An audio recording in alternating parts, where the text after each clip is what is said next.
Human-centered AI means that we design the tools around the human and not force the human to learn a novel modality. The EU AI Act is not regulating technology as such, but the usage of technology. I believe that many jobs will be affected by AI in the future. I don't think so much that many jobs will really disappear as in their job description. I think they will be transformed. But of course, productivity will be risen, and this also means you need less people for the same amount of work. Welcome to the Regulating AI Podcast. Join host Sanjay Puri as he explores the dynamic and developing world of artificial intelligence governance. Each episode features deep dives with global leaders at the forefront of regulating AI responsibly, tackling the challenges using AI can bring about head-on and enabling balance without hindering innovation. Welcome to another episode of the Regulating AI Podcast, where we bring together diverse voices from around the globe to discuss the future of AI regulation. Today, we have a distinguished guest with us, Professor Antonio Krüger. Professor Krueger is the CEO of the German Research Center for Artificial Intelligence, DFKI, and the head of the Cognitive Assistance Department at DFKI. He's also a full professor of computer science at Saarland University, leading the Media Technology Lab. His work sits at the fascinating intersection of artificial intelligence and human-computer interaction, focused on ensuring that AI developments are human-centered and beneficial to society. We are thrilled to have him here to share his insights on AI regulation, human-centered AI, and the future of AI applications and more. Welcome, Professor Krueger. Yeah, thank you for having me. Wonderful. Antonio, we have a global audience of people who are policymakers, legislators, CEOs of company, enthusiasts around the world. So could you tell them a little bit about your role at the German Research Center for Artificial Intelligence and your work at the Saarland University, just to inform them? Yeah, I'm glad to do so. So the German Research Center for Artificial Intelligence is an institution that exists for more than 30 years now, and it sits actually on the intersection of basic research and applications, and the transfer of basic AI research into applications, of course, in particular with a focus on German economy, small and medium-sized enterprises, also the large companies, of course, and it is, of course, also one of the leading institutions in Germany that educates in AI. So we have lots of PhD students, lots of master and bachelor students that work with us and do their research, often in the context of companies, actually, so with company data. And I personally have a background in AI and in human-computer interaction. And I've started more than 10 years ago at DFKI and was responsible actually to build up one of DFKI's living lab, actually a lab on future retail, which is a fascinating topic that was at that time, a couple of years into the first iPhone, and I've worked there for a while, and then since 2019 now I'm actually responsible for the technical and scientific strategy and direction of DFKI. DFKI now is a large institution in Germany. It has over 1,000 researchers now and is present in 7 regions, actually, not only at Saarland University, but also at several other universities. Wow. So a pretty large research institution that is out there, especially given the critical nature of AI. Antonio, your research focuses on the intersection of AI and human-computer interaction. Can you explain to our audience why this intersection is important and so critical? Yeah, I think it's a very important and very interesting, fascinating research field also, because if you think about classical human-computer interaction, so the way how you would very ergonomically use a touch screen or a mouse and a keyboard to issue commands in a computer, we see actually a shift in the way how we interact with computers. We have more and more kind of high-level tasks that we give computers. For example, if you just see the very recent development in generative AI, even in a complex natural language, and the question now is, do computer exactly do what we want them to do on such an abstract level? If you control a mouse, you see your pointer, exactly, what to do and where to click and so on. But of course, if you issue abstract tasks like saying, yeah, please plan my next holidays in Italy, for example, then the question is, how can we ensure that the machine is really following our intent? How can we ensure that machines actually follow our ethical guidelines, for example? How do we ensure that we know what the machine is doing, and it's not kind of overriding certain important preferences that we have, for example. And what you see is actually that in the interaction with these complex systems, we move more and more from a direct control task to an oversight task. So actually, and this is a new role for us as humans, in human-computer interaction. And but it's an important shift that we see now, a paradigm shift even. And the interaction paradigms are not 100% set and clear at this point. And that is actually what I'm in particular interested in. So, Antonio, for our listeners, what does human-centered AI mean to you? Yeah, human-centered AI means to me that as all other tools that humans have invented, they're an end to their means to an end, and this end actually is human-centered. So it means we are developing AI tools that are meant to support humans actually in their task, actually to lead to better lives for humans. And this also means that in all our research efforts, we have this in mind and design our system, design even our research agenda towards that goal, that these systems support humans. They are perfectly, I think this is perfectly okay also to do research without humans in mind. This is perfectly okay. But that's not the kind of research that we do with AI systems. We are interested in AI systems that are tools and support humans, highly complex tools, also tools that act partially autonomously.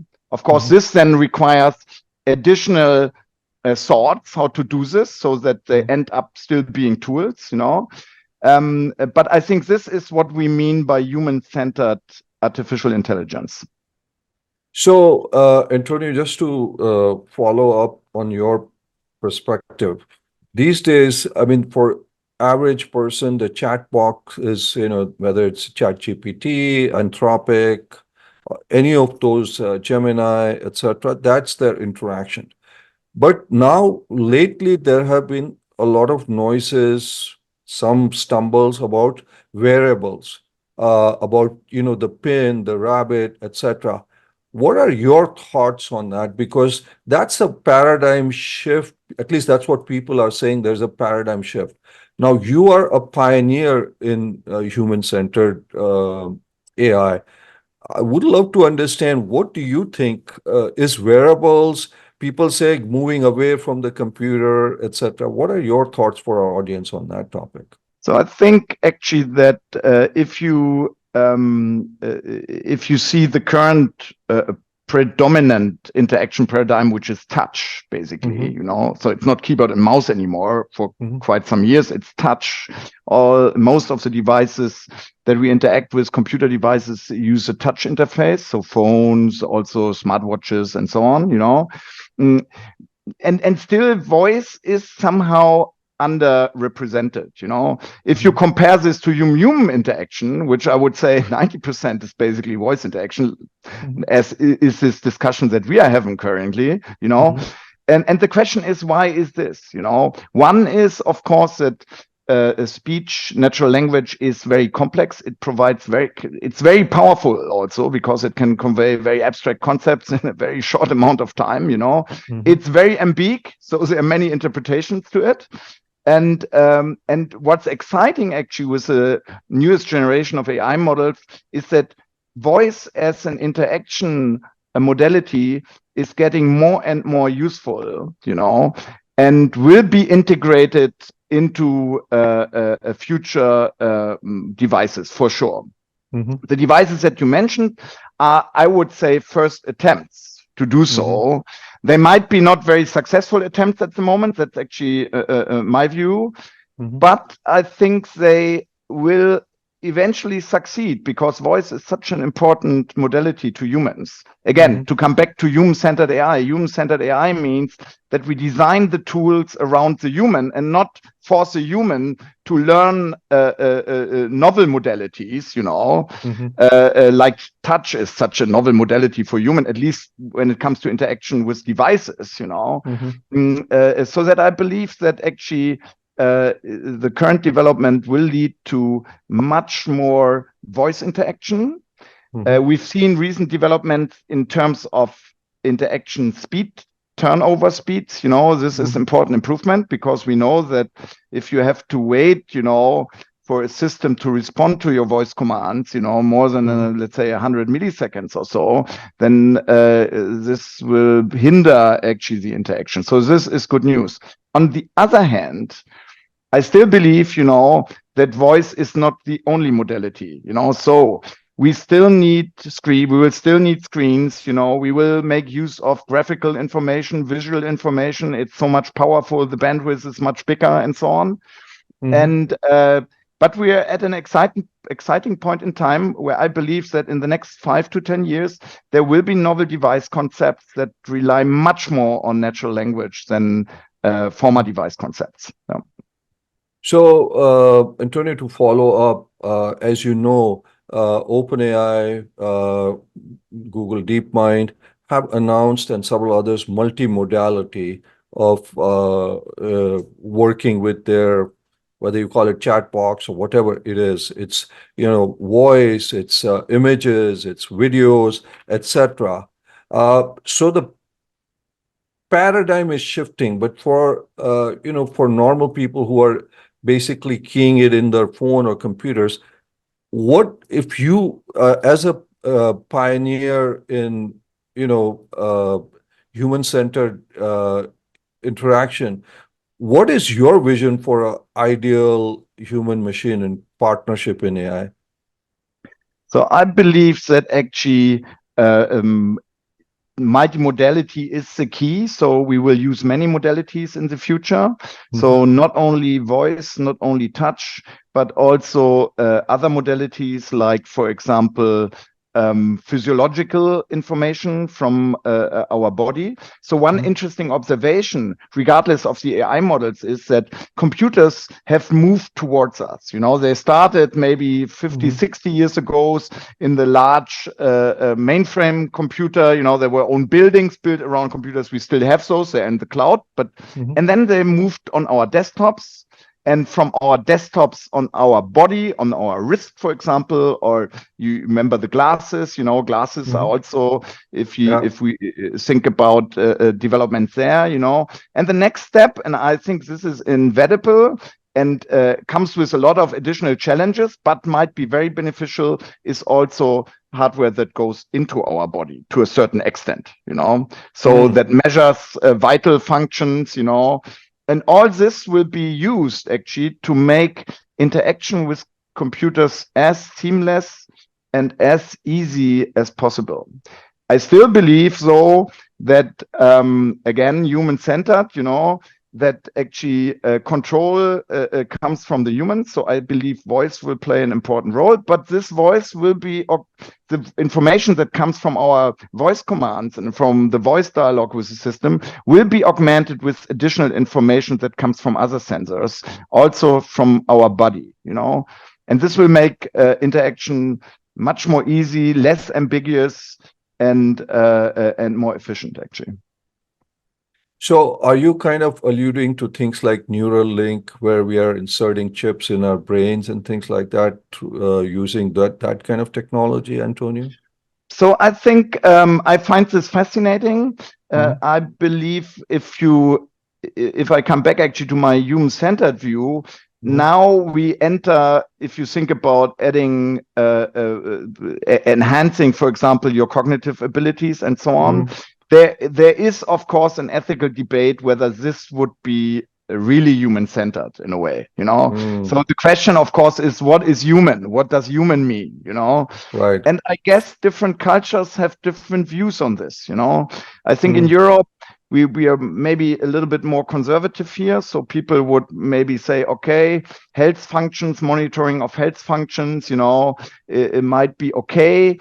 But a Neuralink that maybe alters your cognitive abilities is maybe too much, I personally would not add a Neuralink to my brain, But of course, this is a little bit also a cultural and personal preference to a certain extent. And I believe society will move forward. I don't believe that we will see many actually Neuralink implants, in the near future.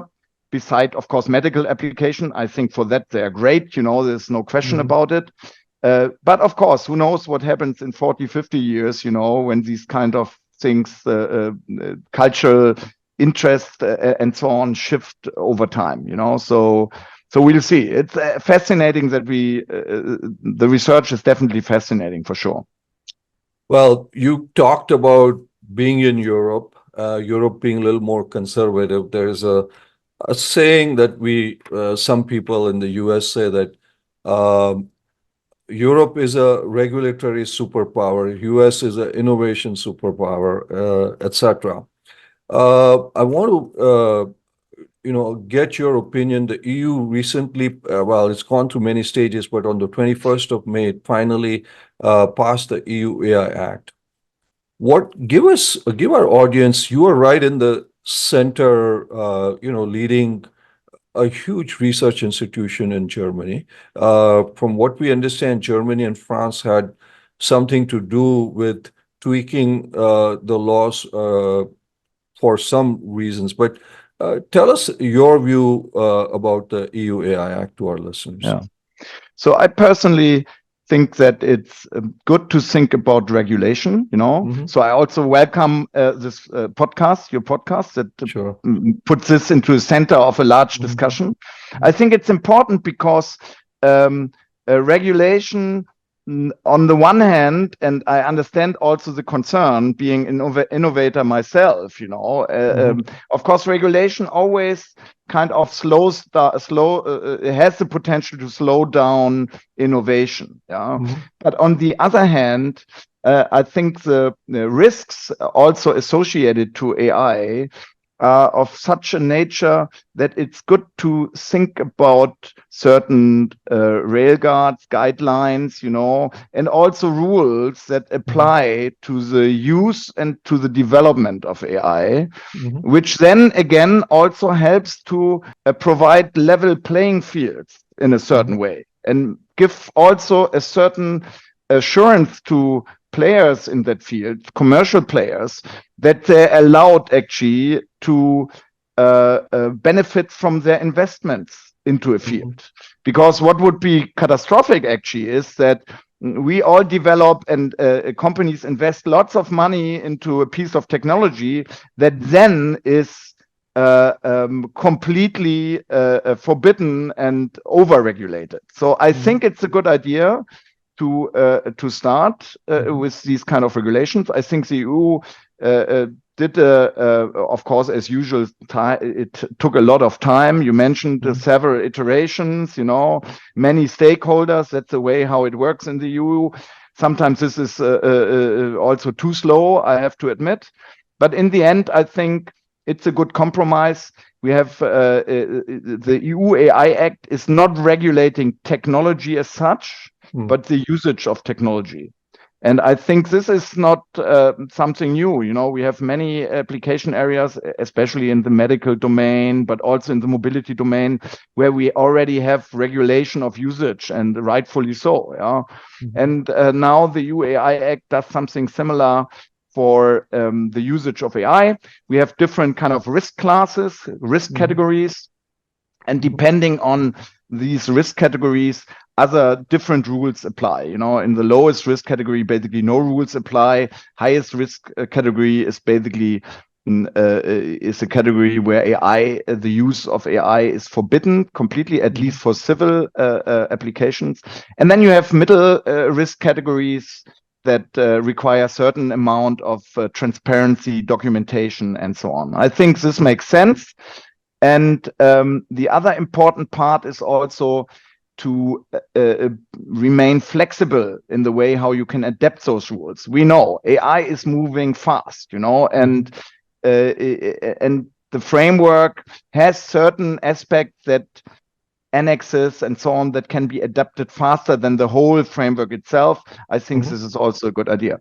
But in the end, we will see. It's a little bit, of course, a risky undertaking from the European Union.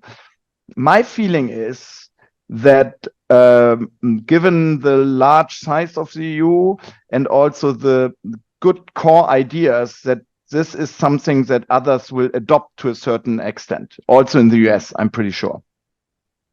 So just as one aside, if you think the EU AI Act is slow, think about the US. We are not even close to getting any regulation. We are in a presidential election year. So that's, I'm in DC and I can tell you, slow is our middle word here. But coming to the EU AI Act, you are in Germany leading this large research institution. Is there a worry for you, twofold things, Antonio, that it is going to inhibit companies, startups or companies at all? From that standpoint, that's one quick question for you. Yeah, I think there is a risk. One would be naive to say that regulation does not pose risks. It's of course there is the risk that actually investments are not made. I agree. On the other hand, I believe that in particular for Europe, that has a different economic structure as, for example, the US. In Europe, we have many mid-sized, small-sized enterprises that are often family-owned for a couple of generations now, and that are market leaders in their niche. Technological market leaders. And I think for Europe, it's important that these small companies that don't have enormous abilities to invest into AI, that they are still able to benefit from AI, that they're able to augment their products, with AI services, with AI technology, to be able to compete also in the next decades, because if they are not able to include AI into their products, I think this will be very hard and very difficult to still stay on top. So this is important, and for them, it's these regulations at least help them to make safe investments. And to now be able to say, okay, now we know how the rules are, and now we are able to invest, and we are sure that our product will have a market, that they will not be excluded from certain markets. So there is some level of predictability, consistency for these companies. I think that's what you're saying, which is very, very helpful. Should the world have some level of harmonization of regulations? I mean, if you have patchwork of US having one, EU having another, China is doing its own thing, God knows, African Union is working on it. I understand there is AI nationalism, and we'll touch on that a little bit, but should there be some kind of a harmonization of AI regulation? So I'm absolutely convinced that we need a kind of international agreements actually on how AI should be regulated. And I myself, I'm part of OECD process, that looks at rules for AI. I'm part of the Bleachley AI safety report. This is very important, actually. And it's actually good news that, for example, in this AI safety report, there has been just the interims report being issued. There was in Seoul now a mini summit. There will be a larger summit on AI and safety in this fall in Paris. And the good news is actually that more than 30 nations, including also China and others, are part actually of this initiative, And I believe this is at least a starting point. AI and safety, it's clear that AI has many kind of safety threats, and it's good that we have that there are international initiatives and that hopefully lead then to international agreements, how to deal with those threats. And build on that, I guess also the more general questions how to regulate AI might at least lead, these initiatives might lead to a minimum set, of internationally, globally accepted requirements for AI systems, And I think this is a laudable goal to achieve, and it's important to work on this, yes. So you're saying that there should be some consistency, Antonio, in terms of the framework for regulation. In your view, Antonio, you talked about being part of this safety institute, whether it's in UK, now in Seoul, and moving to Paris. What are your biggest concerns for AI? If you were to tell our listeners, what worries you, what keeps you up at night about AI? So actually, I think the biggest concerns are the ones that are related to the massive scale of fake information that can be distributed, the strong biases that can be introduced by AI systems, and again, those are all things that are not 100% new to us in terms of the internet is full actually of these threats in a way. But of course, modern AI models allow to scale these attacks and also scale this misinformation in a way that we haven't seen before, and this is something that worries me, I also believe that, again, following a human-centered AI approach, it's important to me that AI is still used as a tool and not used to basically tool humans, actually, and change humans. And there is a risk, actually, that as with many tools, human tools, in the hand of wrong people, of course, the potential actually of harm and damage is pretty high. And therefore, I'm glad that actually, for example, in this AI safety process, many nations came together, and first now we have identified the different threats, associated to AI, and also we are discussing technological, but also at a certain point, of course, also regulatory means, to counteract them. So, I mean, you touched upon some key things, as you said, biases, some deep fakes, which is a big concern as we have an election in this country, and there's elections in many, many other countries. Do you have some suggestions as to, so let's address the topic of deep fakes. In the US, we've talked about watermarking and some other technologies, even though they're not 100% successful. Then there is the issue, as you talked about, with biases. And then finally, Antonio, the issue is about privacy also because of data.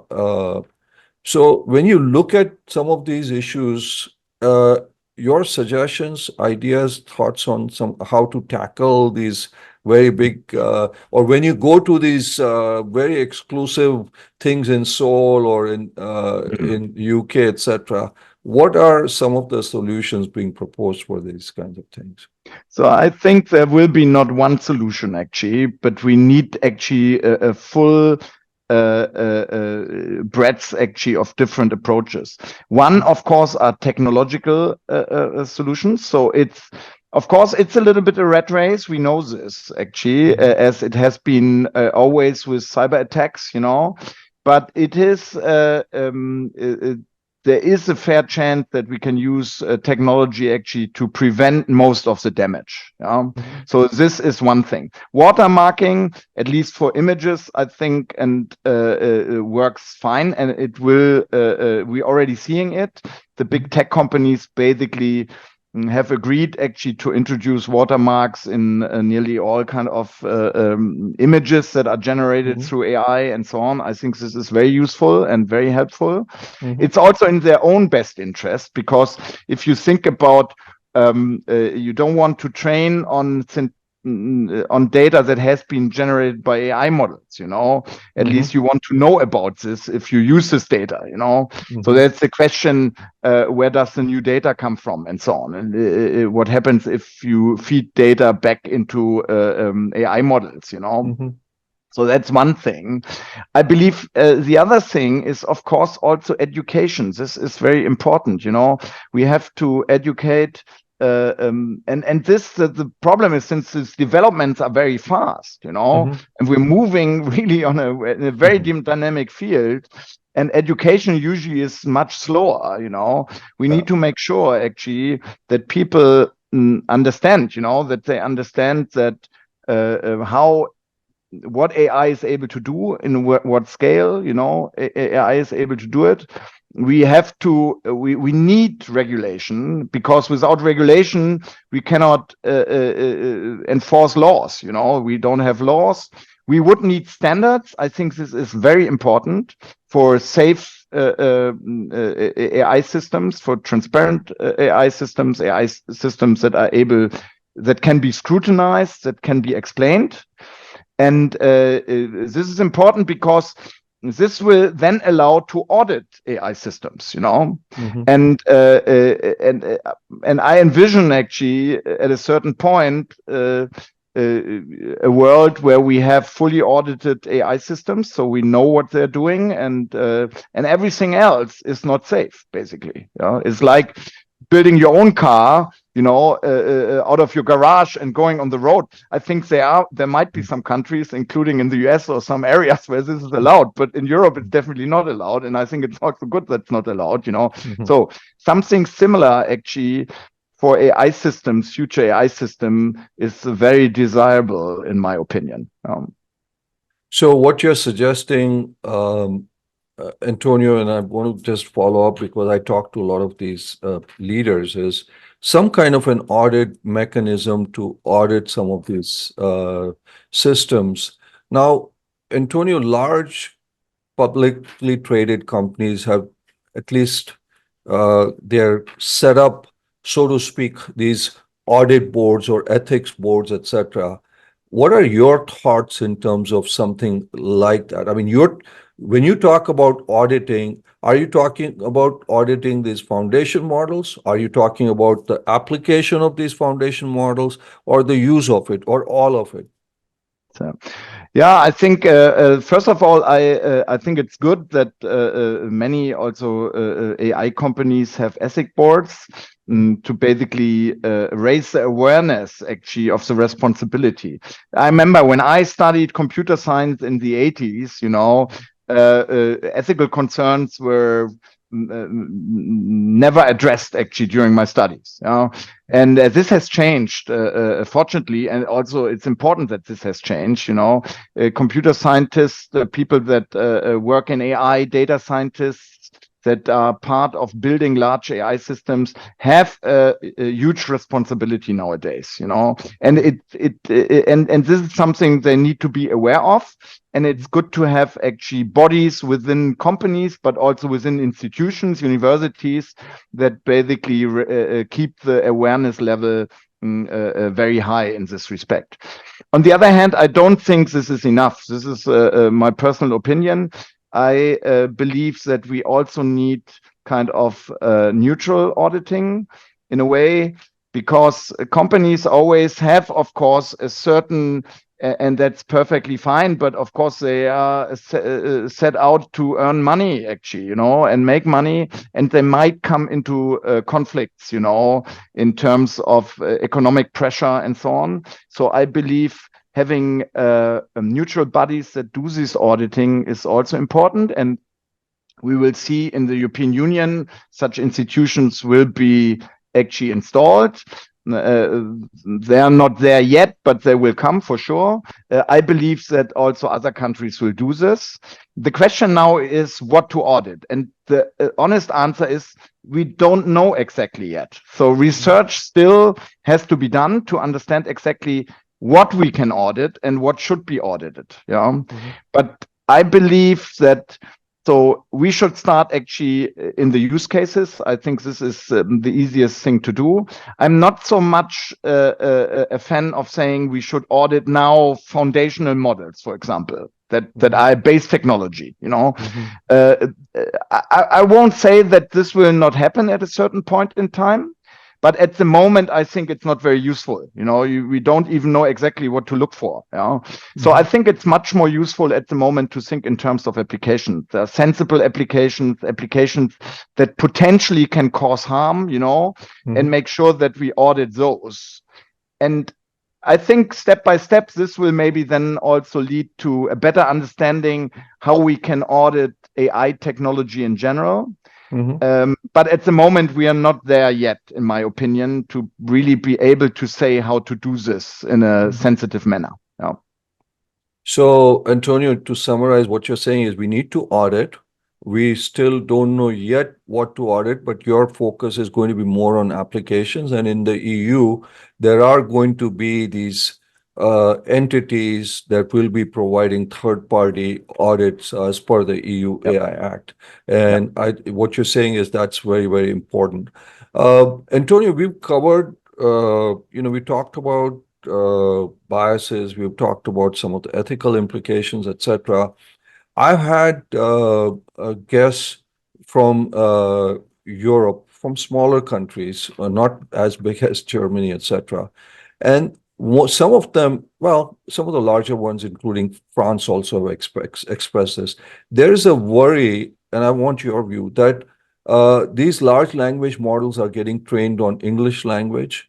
They are all Silicon Valley based, getting trained on the internet. Is there a worry that some of the culture, the language of smaller countries, larger countries, whether it is Finland, or some African regions, etc., that might get erased in this whole process? Absolutely. I think this is a valid worry, and it should be addressed. It's clear already now, actually, the large foundation models from, in particular, from US companies, they are much better in providing answers and advice in English than, for example, in a small language like Finnish, for example, and I think it's important and therefore there is the need for room for a variety of foundation models that have been trained and also specialized on smaller languages. We have, for example, at DFKI, we just recently finished a project where we used actually one of the open source models that from Mistral AI, which is a French-based AI company, and we retrained the model with additional data from French corpora, from German corpora, from Italian corpora, and the results improved enormously in these languages.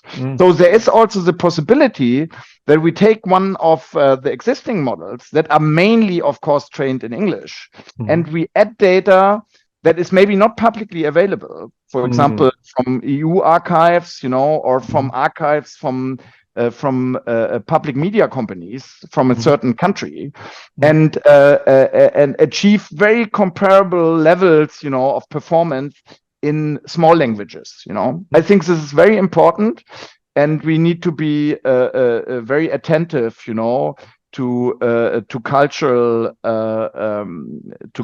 issues in these foundation models. It's also one threat that's mentioned actually in the AI safety report. Wonderful. So you are working on some of these things, because I know some of our Finnish guests have said that they are working on their language and others, which I think is very, very critical to keep the culture and the language. I think otherwise you lose a lot from history, not just for that culture, but for the rest of the world. Yeah. Sorry, go ahead, Antonio. No. Yeah, I completely agree. And what is also important is once we have these multicultural foundational models, they will be much better.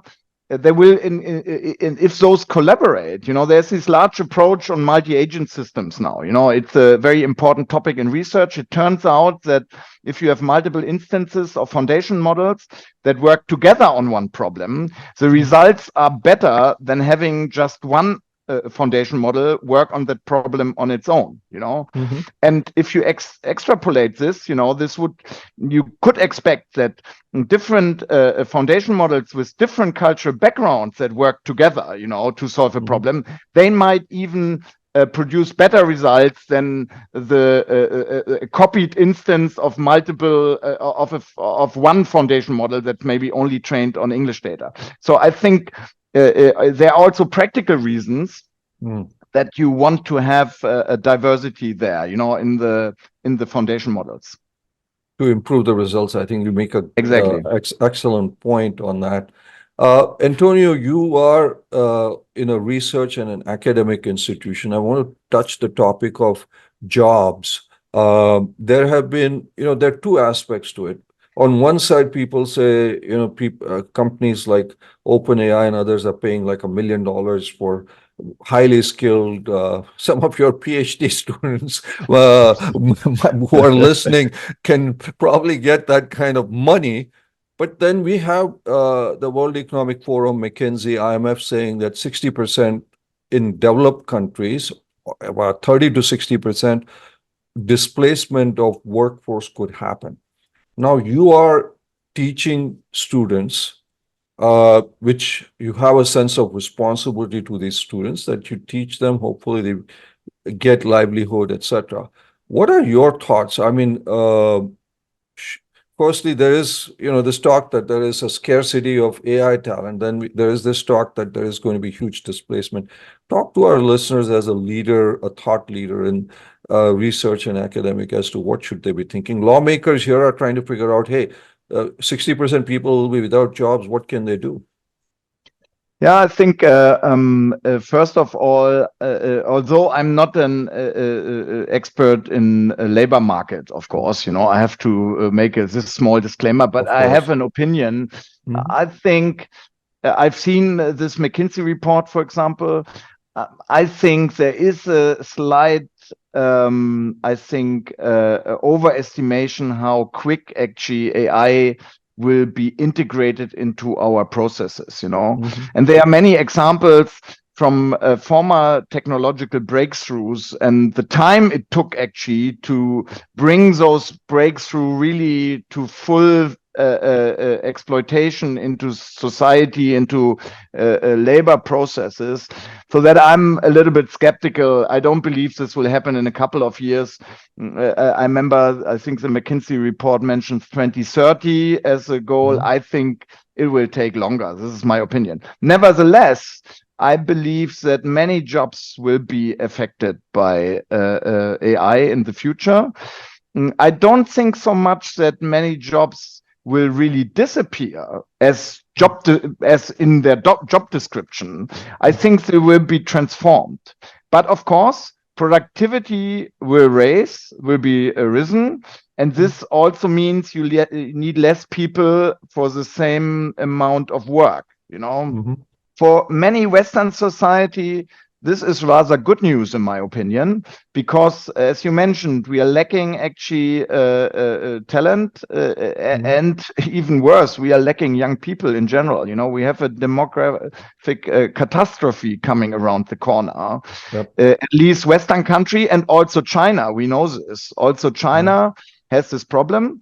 And for example, in Germany, we are currently pressing to bring AI into administration because many jobs in German administration the positions are open and they're not able to find people, to do this, and so there is a big chance actually that and also in a way an obligation to exploit AI to its full potential, in particular in administration, to be able to maintain the service level within our societies also in 5 to 10 years, So, but still, I think there will be, to a certain extent, changes in the labor market, also huge changes. They might take a little bit longer than studies suggest, but there will be an impact, in particular on white-collar workers, which have been more or less in the past not so much the target of large job changes and transformation. So what you're saying is transformation will come, but maybe it'll be later than what most people are predicting because it'll take a little longer to get integrated. But what you're also, I think, very important point you're making is that this could be beneficial, especially to Western societies. Even Japan, look at the demographic challenges that they are facing, or like you said, China, where this could potentially help with some of the demographic challenges that are being faced. But jobs will get transformed, productivity will be raised. So those are excellent points. Antonio, for our listeners who are not as familiar with Germany, people who are in the US or Asia, etc., we have a lot of listeners around the world.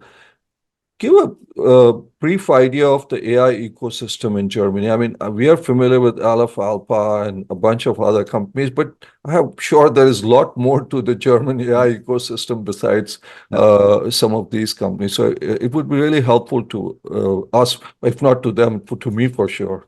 Sure. Yeah, no. So as you might know, research on AI has a long tradition in Germany, and we have a couple of very excellent locations, for basic academic research. In fact, actually, the German government has funded, besides DFKI, 5 so-called AI competence centers that since a couple of years are basically get additional funding. There is around, and they are a little bit regionally distributed in Germany. Around those centers, AI ecosystems have started to flourish, And to be honest, of course, we have the problem of investment money, venture capital in Europe in general. It's getting a little bit better. We now managed to get the first rounds actually of also in Germany, but also France is very good actually. First rounds, investment rounds covered. When it comes to the large scaling rounds, we still lag behind, I believe. But if you look at cities like Berlin, they have a very vibrant AI ecosystem. If you look at cities like Munich, that have around the Technical University of Munich a very good concept how to build up startups. And also DFKI has a long tradition of developing startups, and actually that's one of our also missions, transfer missions, to allow our employees after a couple of years as DFKI researchers to take their knowledge and try their own luck in their own funded companies. I think this is very important. Wow. And this is something also special, I guess, in Germany that we have. I mentioned those small and medium-sized enterprises, and lots of innovation happens in these companies in Germany. And of course, The challenge here is, other than the US, where everything is pretty public in a sense that, there is an idea and then you have investors immediately and then ideas are scaled up quickly, Often in Germany, innovation happened behind closed doors, and even some companies in Germany, they don't even file patents because they're afraid that those ideas are then copied. So they rather have the advantage of the early mover, for a certain while, and they're not so much interested in patents. So it's interesting, to see how this ecosystem now kind of adopts AI and AI technology. I think those are the peculiarities actually of the German and maybe also the European AI ecosystem.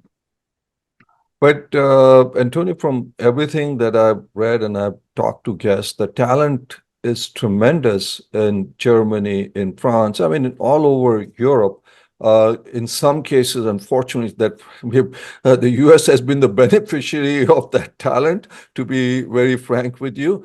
But with companies like Mistral, Aleph, Alpha, and others, we are starting to see now and I'm hoping that as you said, that funding ecosystem, etc., begins, because I think it's not just for the US, but I think for the rest of the world, we need many, many different pockets of AI excellence happening around the world, because it is going to be very important to democratize that. And I wanted to ask you that question. Does that worry you? Because I know that I have a lot of senators, congressmen come in here, and one of the big worries for them is the monopoly of AI in a few companies, because right now we are struggling with the monopoly of social media with a few companies, and the last thing we want is the same thing to happen.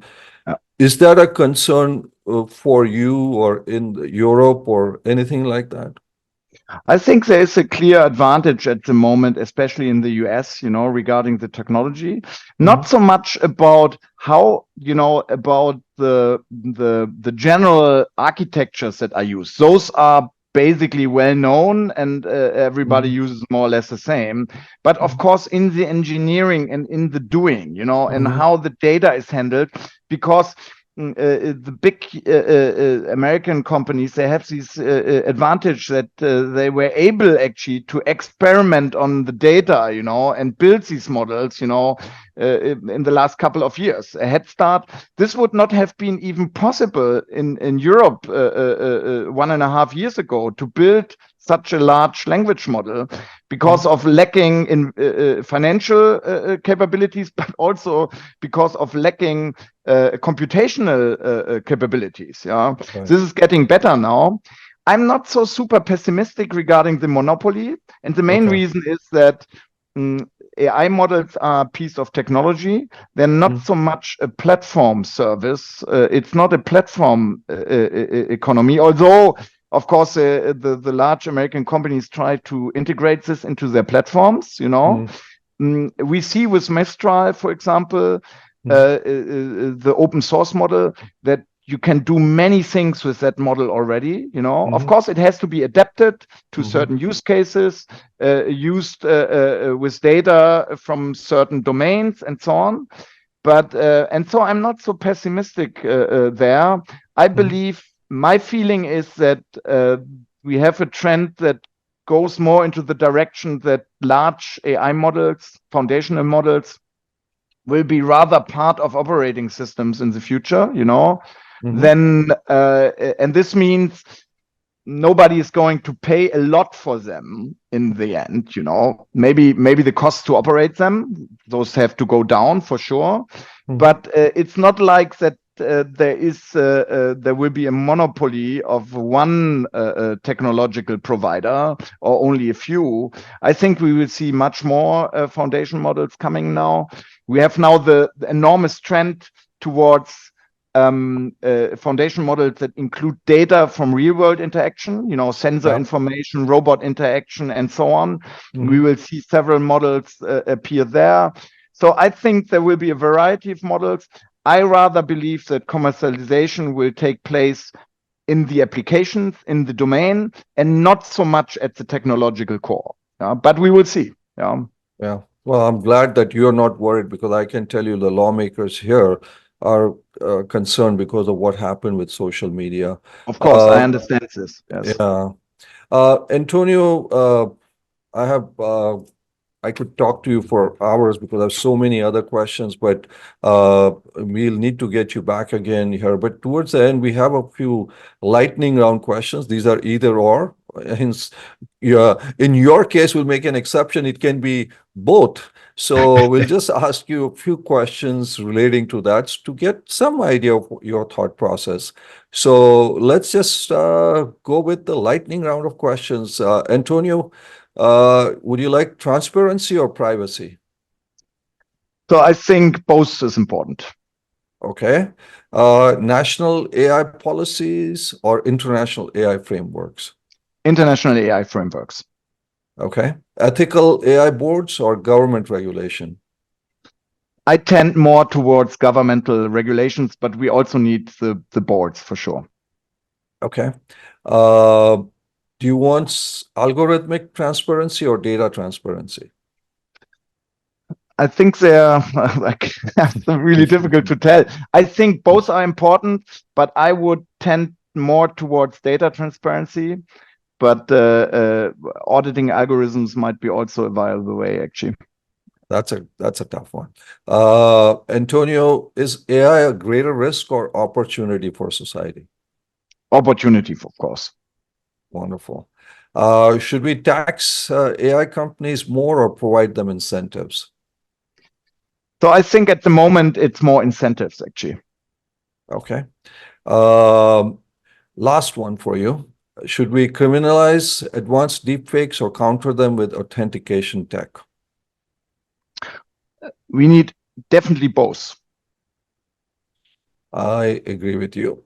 So, Antonio, for our audience, I mean, you've been just such an incredible guest. Tell them, looking ahead, what are your hopes and concerns for the future of AI? What role should regulation play in shaping that future, especially to our lawmakers, legislators here, to the European members of parliament who are listening?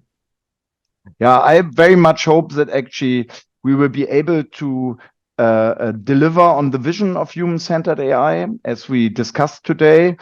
I think we need rules and regulations to do so.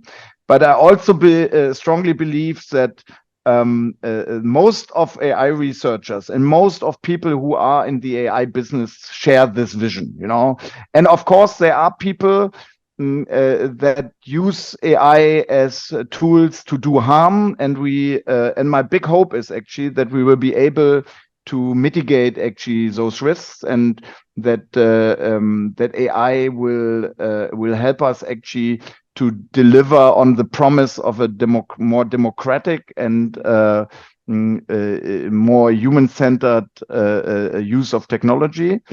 And I hope that we will do a better job actually than we did with social media, actually the internet. This is actually the chance now. Absolutely. Thank you so much, Antonio, for sharing your valuable insights with us today. Your dedication to human-centered AI and your work at the intersection of AI and human-computer interaction are really inspiring. And as we navigate the complexities of AI regulation, your perspectives will undoubtedly help shape a more democratic, fair, and equitable future for AI technology. And to all our listeners, thank you for tuning in for this episode of Regulating AI. Stay tuned for more conversations with leading experts and lawmakers as we continue to explore the critical issues surrounding AI regulation. Until next time, stay informed and engaged. Thank you so much, Antonio. This was fabulous. As I said, we need to get you back because I had so many questions that I needed to ask. Absolutely. Yeah, thank you very much. Thank you.